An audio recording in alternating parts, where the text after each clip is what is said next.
அஸ்ஸலாமு அலைக்கும். Hi friends, எல்லோரும் எப்படி இருக்கீங்க? இன்றைக்கி நம்ம சேனலில் ஊற வைக்காமல் அரைக்காமல் ஒரு வடை தான் வந்து செய்ய போகிறோம். இன்ஸ்டன்ட் வடை. இது வந்து ரொம்ப ஈஸியாக செஞ்சிடலாம். டேஸ்ட் ரொம்பவே நல்லாயிருக்கும். டோட்டலாக ஒரு 10லேருந்து 15 நிமிஷத்துலேயே நம்ம இந்த வடையை ரெடி பண்ணிடலாம். வாங்க இந்த ஈஸியான வடையை எப்படி செய்கிறதுங்கிறது சட்டுன்னு பார்த்துடலாம். இந்த வடை செய்கிறதுக்கு இன்றைக்கி நான் வந்து வெள்ளை அவல் தான் எடுத்திருக்கேன். ஒரு சின்ன கப்பில் ஒரு 1½ கப் போல் அவல் எடுத்திருக்கேன். இது நார்மலாக நம்ம தண்ணி சேர்த்துட்டு ஒரு தடவை அலசி எடுத்துடலாம். திரும்ப இன்னும் கொஞ்சமாக தண்ணி சேர்த்துட்டு ஒரு 5 நிமிஷம் மட்டும் ஊற விட்டுருங்க. அவல் வந்து நல்லா ஊறி சாஃப்டாகி வந்துடும். நீங்கள் வேணால் ஹாட் வாட்டர் கூட ஊற்றிக்கலாம். நல்லாவே வந்து சாஃப்டாகி வந்துடும். அதுக்கப்புறமா அந்த அவல் இருக்கிற தண்ணியை நல்லா பிழிஞ்சு எடுத்துட்டு இந்த மாதிரி கை வச்சு நல்லா மசிச்சு விட்டுருங்க. உங்களுக்கு பாருங்கள் இந்த அளவுக்கு நல்லா சாஃப்டாக கிடச்சிரும். இப்போ இது கூட 2 டேபிள் ஸ்பூன் போல் அரிசி மாவு சேர்த்துக்கலாம். நம்ம பச்சரிசி மாவு வச்சுருப்போம் இல்லைங்களா, அதுதான் சேர்த்துக்கலாம். கூடவே ஒரு 1/2 டீஸ்பூன் போல் கடலை மாவு சேர்த்துக்கலாம். இது கூடவே கொஞ்சமாக பொடியாக கட் பண்ண வெங்காயம், அதாவது பெரிய ஒரு வெங்காயத்தில் 1/4 பாகம் தான் வந்து சேர்த்துருக்கேன். இது கூடவே பொடியாக கட் பண்ண ஒரு 2 பச்சை மிளகாய், கூடவே ஃப்ரெஷ்ஷான கருவேப்பிலை, அதையுமே வந்துட்டு பொடியாக கட் பண்ணி உள்ளே சேர்த்திருக்கேன். சின்னதாக ஒரு துண்டு இஞ்சி, அதை வந்து நல்லா துருவி உள்ளே சேர்த்துக்கோங்க.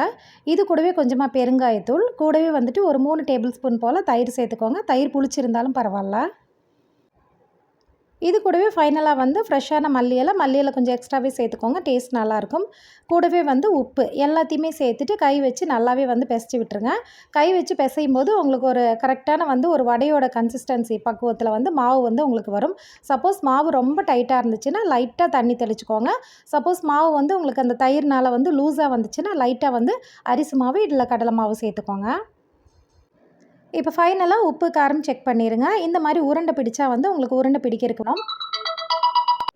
இப்போ கையில் லைட்டாக ஆயில் அப்ளை பண்ணிவிட்டு உங்களுக்கு எந்த மாதிரி ஷேப் வேணுமோ அந்த மாதிரி எடுத்துக்கலாம். நார்மலாக வந்து எல்லாருமே வந்து இதை வடை மாதிரி தான் போடுவாங்க. நானும் பாருங்கள் இந்த மாதிரி வடை மாதிரி ஷேப் தான் எடுத்திருக்கேன். சீக்கிரமாக வேகணும் அப்படிங்கிறதுக்காக சென்டரில் ஒரு ஹோல் கூட போட்டுக்கிறேன். ஏன்னா பிகாஸ் எனக்கு நார்மலாக உளுந்து வடையில் வந்து எனக்கு இந்த மாதிரி ஹோல் போட்டு வராது. ஸோ இந்த மாதிரி இன்ஸ்டன்ட் வடையிலையாவது உளுந்து வடை மாதிரி இருக்கட்டுமேன்னு சொல்லி தான் ஹோல் போட்டிருக்கேன். இப்போ ஆயிலை வந்து நல்லா ஹீட் பண்ணிக்கோங்க. கேப் விட்டு 1 பை 1 உள்ளே சேர்த்திக்கோங்க. மீடியம் ஃப்ளேமில் வச்சு நல்லா கலர் சேஞ்ச் ஆகிற வரைக்கும் 2 பக்கமும் நல்லா 4-5 தடவை திருப்பி போட்டு நல்லா ஃப்ரை பண்ணி எடுத்துருங்க. உங்களுக்கு நல்லா கலர் சேஞ்ச் ஆகி பாருங்கள், இந்த அளவுக்கு கலர் சேஞ்ச் ஆகி வரும்போது நீங்கள் வெளியே எடுத்துடலாம். அவ்வளவுதாங்க, சூப்பரான இன்ஸ்டன்ட் வடை வந்து நமக்கு ரெடி ஆகிடுச்சு. ரொம்ப ரொம்ப டேஸ்ட்டாக இருக்குங்க. வெளியில் வந்து நல்லா கிறிஸ்பியாக இருக்கும், உள்ளே வந்து நல்லா சாஃப்டாக இருக்குங்க. இது நான் வந்து இன்றைக்கி ரச சாப்பாடு கூட தொட்டுட்டு சாப்பிட்றதுக்கு தான் செஞ்சுருந்தேன். ரொம்பவே டேஸ்ட்டாக இருந்தது. டோட்டலாக ஒரு 10 நிமிஷத்துலேருந்து 15 நிமிஷத்துலேயே செஞ்சிடலாம். இது வரைக்கும் இந்த ரெசிபி ட்ரை பண்ணாதவங்க கண்டிப்பாக ட்ரை பண்ணி பாருங்கள். இந்த ரெசிபி பிடிச்சிருந்ததுன்னா ஒரு லைக் பண்ணுங்கள். நம்ம சேனல் அஹவோல்ட இப்போ தான் நீங்கள் ஃபஸ்ட் டைமாக பார்க்குறீங்க அப்படின்னா நம்ம சேனலை சப்ஸ்கிரைப் பண்ணி ஃபாலோ பண்ணுங்கள்.